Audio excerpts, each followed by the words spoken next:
Good morning. I welcome you all for today's lecture series. In this series, we are going to discuss about electrical machines. So first, in electrical machines, we know that it is a DC generator and DC motor. As the initial machines we are discussed or we are found in the earlier days. So first, we have to discuss about the DC generators. So what are the points we have to discuss in this session? Before that, we should know some points. We have to recall it. What is the energy conversion? Almost energy conversion is one form of energy is converted into another. That is, electrical energy is converted into mechanical, or mechanical energy is converted into electrical. In generator, we know that it is mechanical energy and electrical energy are using, and in generator we are using mechanical energy is converted into electrical energy.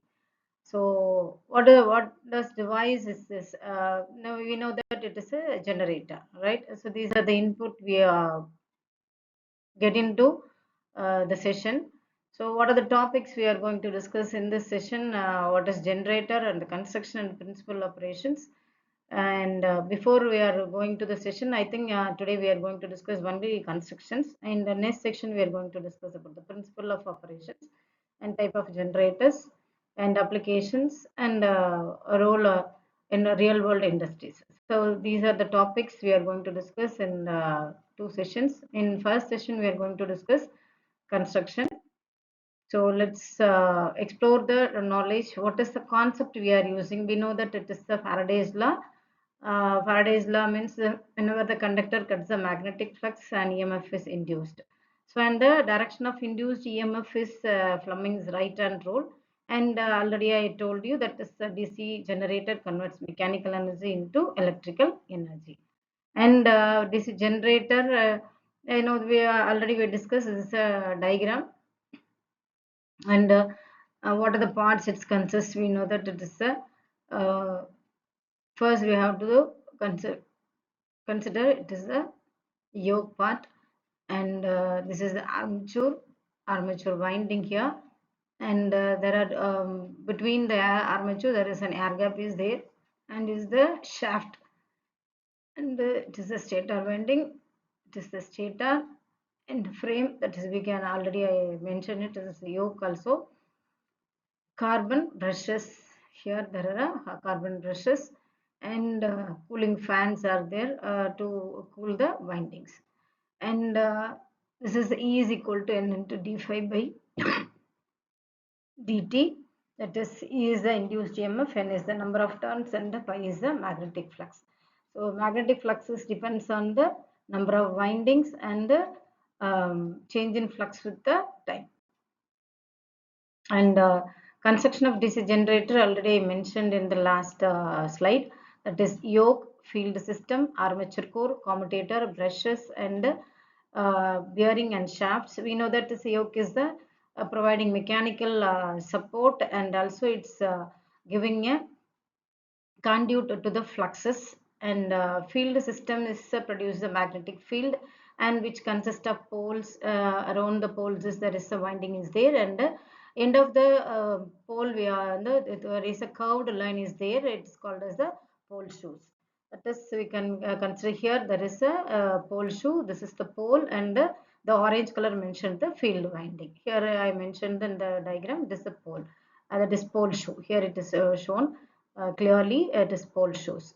And already we know that it is a yoke, it's the outer part of the frame, and it provides the mechanical support, right? And then field winding, and then armature winding, it's the rotating part, that's why it's called as the rotor also. And the second part is commutator. So commutator is also it is called as the mechanical rectifier, because rectifier converts AC into DC. The same it is commutator is doing here.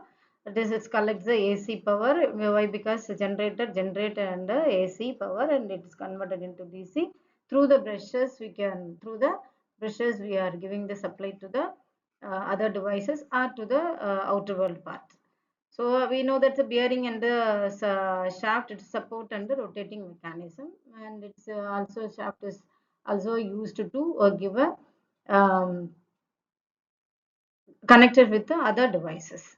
So these are the parts we are mainly concentrate on the DC generator, right? And then bearing also just now I have to discuss with you all. Bearing is a smooth movement, and it is the different parts of the DC machine, and it is also the rolling bear and the ball bearings are two most type of bearing used in the generator.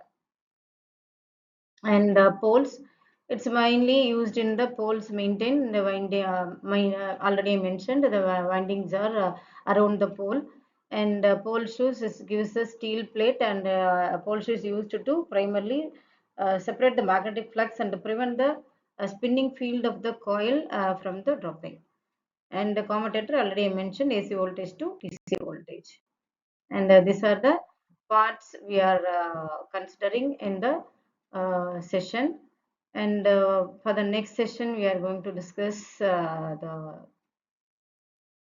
construction and the working principle. And thank you all. See you in the next lecture series.